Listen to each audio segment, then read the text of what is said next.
The cold wind howled through the broken metal walls of the crashed human escape pod. Smoke still rose from the torn engines, and the soil beneath the wreck was scorched black. The forest of purple leaf trees around it stood silent, except for the distant hum of wild alien creatures. Inside the pod, a young alien girl stood still, staring at the human survivor on the floor. Her name was Kalia, and she had never seen a human this close before, let alone touched one. She had been walking home through the forest after gathering healing moss when the sky split open with a roaring noise. Something had fallen from above. She had followed the trail of destruction and found the crash site. The human man, barely breathing, was the only one alive. He was injured badly. His arm was twisted, his side bleeding, and his eyes rolled weakly in his head. Kalia's first instinct was fear. She had been told humans were dangerous, aggressive, unpredictable. But this one didn't look dangerous. He looked helpless. She knelt beside him and gently pressed her three-fingered hand to his neck. The pulse was weak but steady. Her large, glowing blue eyes studied him. He was unconscious but alive. She had to help. She pulled a thin vial from her satchel, filled with glowing yellow sap. It was her people's strongest medicine. As she worked, cleaning his wounds and applying the sap, her hand brushed against something strange near his lower body. She paused, her head tilted. Her kind didn't have. Whatever that was, it looked swollen, red, and growing. Injury? She whispered to herself. She gently pressed her hand against it, trying to feel if something was broken beneath the skin. The human groaned and shifted. Her touch had made it worse. The swelling grew even more. Kalia gasped and pulled her hand back quickly. Her cheeks turned a soft lavender, the alien color of embarrassment. She hadn't meant to cause harm, but now she was certain something was very wrong. The human groaned again.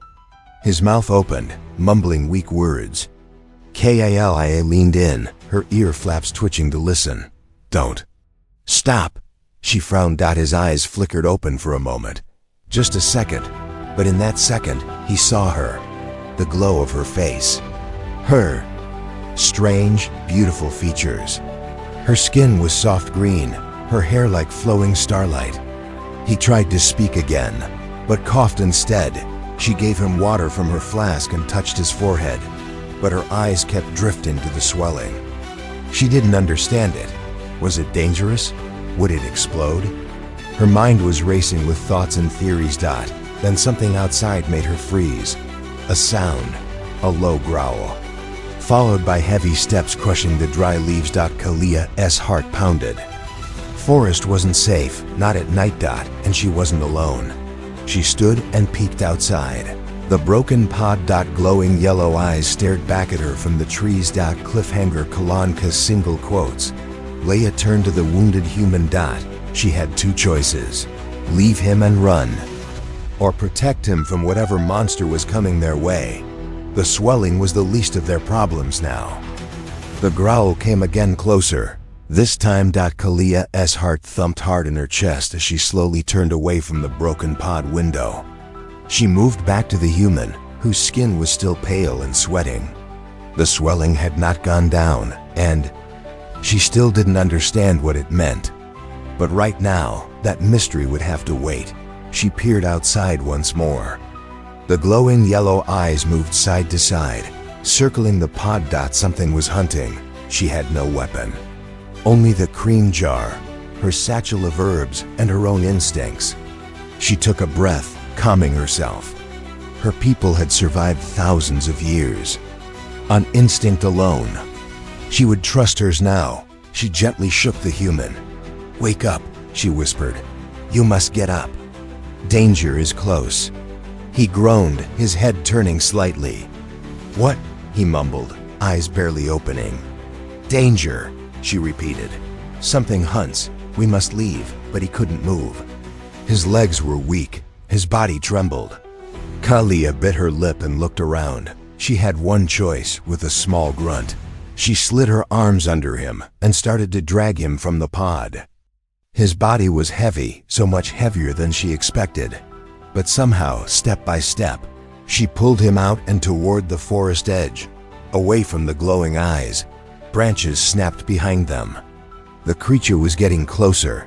She didn't look back. Instead, she guided them toward a hidden cave she knew nearby, a healer's retreat her elders used in emergencies.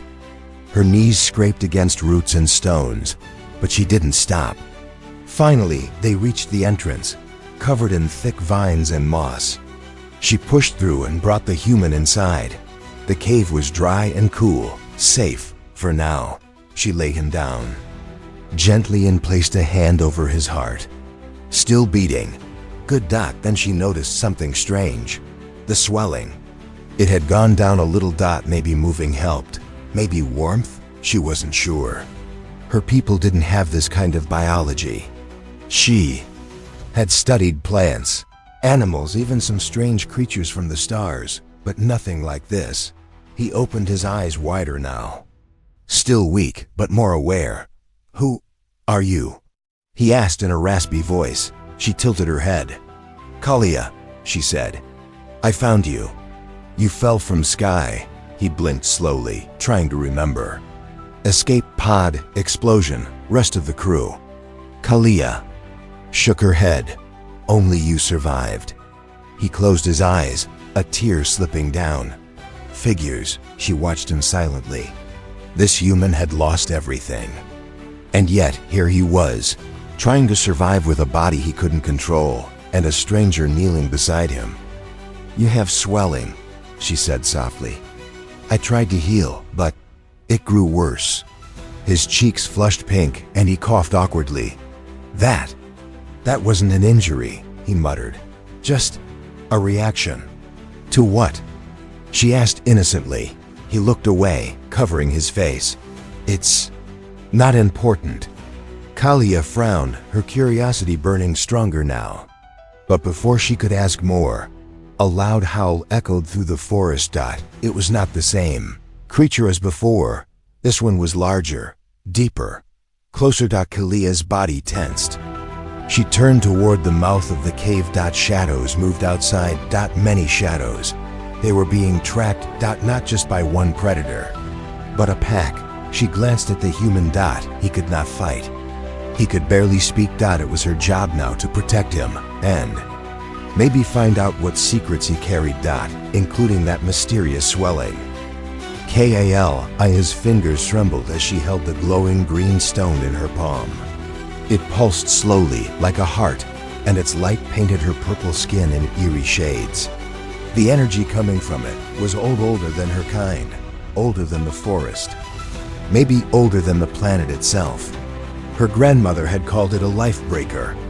One touch to the wrong mind, and it could shatter thoughts. But it could also protect. Or so the old stories said. Outside the cave, the pack had gathered. Their growls echoed off the rocks like drums of war. Kalia didn't have much time. She looked back at the human, who was slowly pushing himself up on one elbow now, his breathing heavy, sweat dripping down his chest. "What is that?" he asked, eyes catching the glow. "Forbiddance," she replied simply. "Very dangerous." He gave a tired smirk. "Seems like a good time for dangerous, doesn't it?" Kalia's lips curved slightly, her first real smile since finding him. She nodded and turned toward the cave entrance. She could see their eyes now, 6, maybe 7 of them, each low to the ground, long black bodies, claws like blades. Hunters, smart ones. They hadn't rushed in yet. They were testing her, waiting for her to run. Kalia placed the stone between her palms and whispered the words her grandmother taught her. The air in the cave shifted, the glow brightened, and then silence. Total. Not even the leaves rustled outside. The hunters froze. Then, one by one, they turned and disappeared into the trees, gone without a sound. Kalia blinked. She looked at the stone. The glow had dimmed, now only a dull flicker. Had it scared them? Or warned something worse? She didn't know. And that scared her more. They're gone? The human asked, trying to sit fully upright. Kalia nodded. For now, but not safe. He leaned back against the wall, breathing hard. You saved me. Again. She sat beside him. I think you saved yourself too.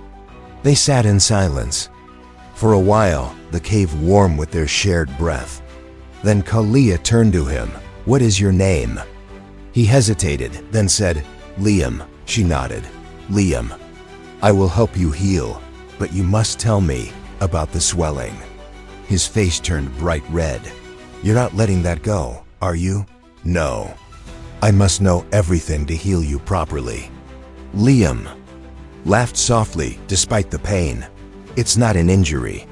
It's a reaction, something biological, from certain contact. Sometimes, emotional things. Kalia tilted her head. You mean, touching it made it worse? Yes, he said, trying not to laugh again. But it's not bad. It's just part of how humans work, she frowned. Your body is very confusing. Tell me about it. She leaned in closer, curious. Does it happen all the time? Only sometimes, he said, trying not to meet her glowing eyes. So it is not dangerous? No, he said, just embarrassing. Kalia nodded slowly. Then, I will not touch it again. Liam let out a relieved breath. Thank you. But just as the tension faded between them, a loud boom echoed across the sky. The ground shook slightly. They rushed to the cave entrance and looked out far in the distance, across the trees. Pillar of fire rose into the sky. A second human pod had just crashed. Kalia's eyes narrowed. Another one? Liam's voice was quiet. There weren't supposed to be any more survivors. The smoke rose high into the sky, turning the purple dusk into a bleeding orange glow. Kalia and Liam stood just outside the cave, staring at the horizon where the second pod had fallen. Birds no longer sang. The wind held its breath. Even the forest, alive only moments ago, felt like it had gone still in fear. Liam wiped his brow. That was a bigger crash than mine. Kalia nodded, her eyes narrowed. Too much fire, too loud. Not normal pod, he glanced at her. What? Do you mean? I have seen 3 pods in my life, she said. None shook the sky like that. This, not a rescue, it feels like a warning. A low rumble moved through the ground beneath their feet. Liam grabbed the side of the cave to steady himself. That wasn't thunder. Kalia shook her head slowly. No, they moved back. Inside the cave, Kalia began gathering her things, bandages, vials, the now dim green stone. Liam struggled to his feet, still weak but standing. You can't go out there alone, he said. You cannot walk far, she replied. I can walk enough, he said. Besides, if that pod has survivors, they might know what's going on. She stared at him. The human had strength beyond his broken body. His will to survive, to help, was stubborn. She liked that double quotes very well, she said. But you stay close. They set off through the forest, the plants glowing softly. In the fading light, Kalia led the way, carefully avoiding predator trails and sink pits. Liam followed, using a long branch as a walking stick. They said little, but the silence between them felt steady like trust was slowly forming between their worlds. An hour passed before the smoke grew stronger. Black and heavy. Then they heard it. Screaming. Not human. Not alien. Something in between. Kalia crouched low and motioned Liam to stop. They peered through the leaves. The pod had crashed into a clearing, its body still burning. Metal panels hissed in the mud. But near it stood a strange shape, tall, armored, almost like a human but wrong. Its limbs were too long. Its eyes glowed red. It dragged something behind it. A human body, Liam gasped softly. No. Kalia pulled him down before he could move. Not safe, she whispered. Look at its back. They watched as two large mechanical wings unfolded from the creature's back. Not feathered, not natural machine wings.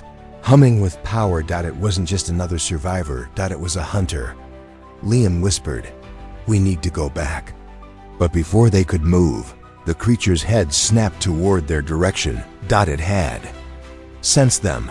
Kalia grabbed Liam's arm. "Run!" They bolted through the forest, branches whipping past, roots threatening to trip them. Behind them, a loud thrum echoed as the hunter took to the air. Trees shattered as it flew over them. "Scanning, this way!" Kalia shouted, dragging Liam toward the river. They dove into the water just as a red beam blasted the ground behind them, turning stone into molten glass. Underwater, everything was quiet. They surfaced further down the river, gasping, soaked, hiding beneath a thick overhang of moss and rock. Kalia looked at Liam. "This is not about pods anymore," Liam nodded. "They're not looking for survivors." She met his eyes. "They're cleaning up." The river kept them hidden for a while. Liam and Kalia crouched beneath the rock overhang, both drenched and breathing hard. The forest behind them smoldered in places where the hunter's beam had struck. The air smelled of burnt wood and melted metal. Kalia kept her sharp eyes on the sky, scanning for movement. The mechanical wings had disappeared, but they both knew that didn't mean safety. Liam leaned against the rock, wincing. His body was still healing, but the rush of adrenaline had numbed the pain for now.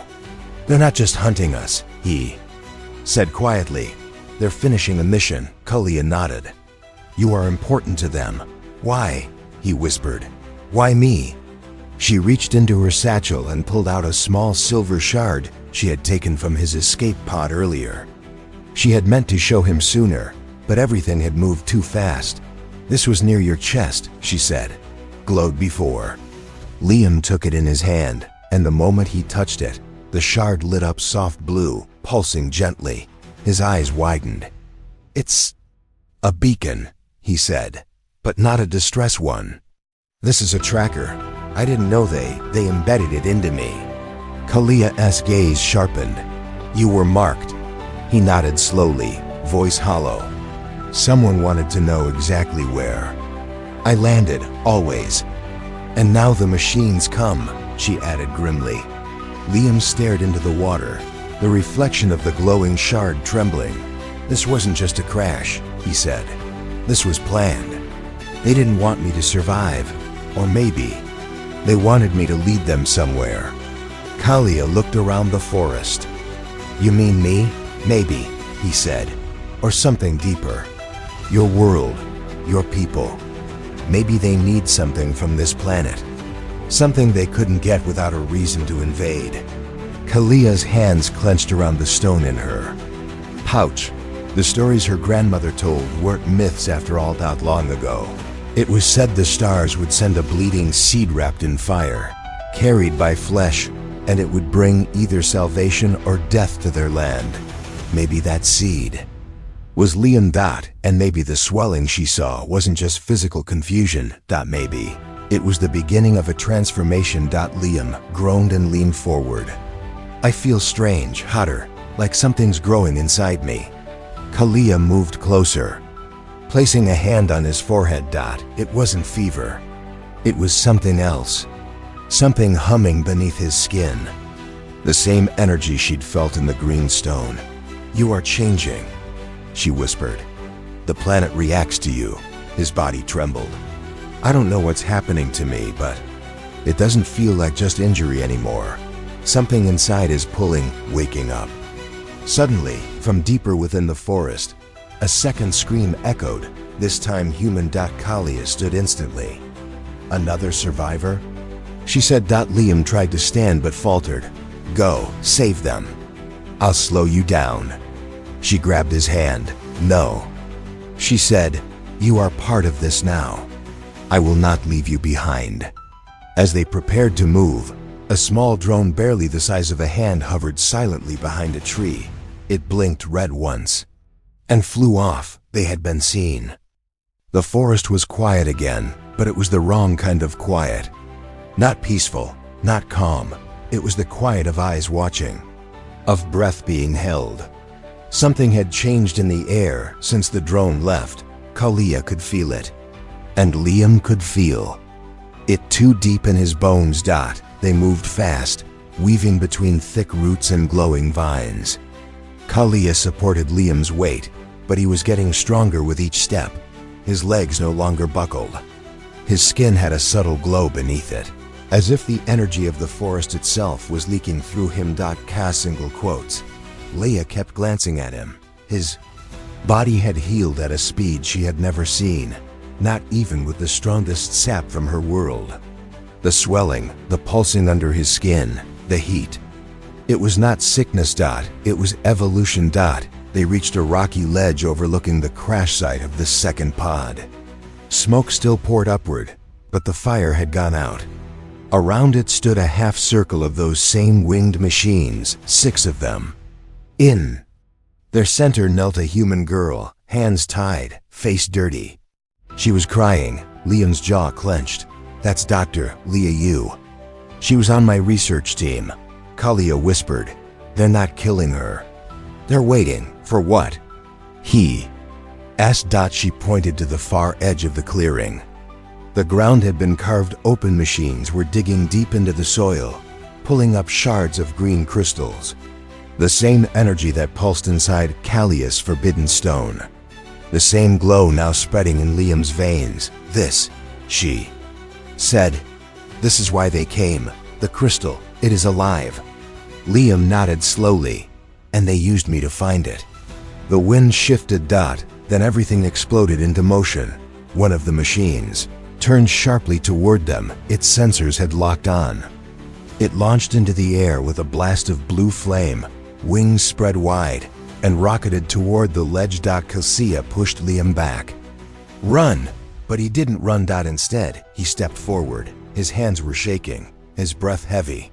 The glow under his skin now bright visible. No, he whispered. Not this time. As the machine closed in, Liam raised his hand. And the world stopped. A wave of green energy burst out from his body, slamming into the machine midair. It shattered instantly, wings torn apart, metal cracking, sparks flying in all directions. The ground shook beneath their feet. The other machines turned toward him as one. Kalia stared at him in awe. You are the seed. Liam didn't understand it, not completely, but he felt it. The swelling, the pain, the strange transformation. He hadn't been dying. He had been waking up. He stepped down into the clearing like a storm in human skin. His voice was louder now, clear, steady. You wanted me to lead you to it? He said to the machines. Well, here I am. They charged. But they never reached him. Each time they got close, his energy erupted, bending light and gravity itself. Machines flew back, shattered into pieces. Liam didn't know how he controlled it. He just felt it, like a second heartbeat guiding his hands. Kalia ran to free the girl while Liam fought. Leah gasped. You're alive. Kalia nodded. Yes, and changing. Together they pulled Leah away just as the final machine fell. Liam stood alone in the center of the destruction, glowing like a star, breathless. Kalia stepped beside him, eyes wide. They will come again. Let them, he said. This time I'll be ready.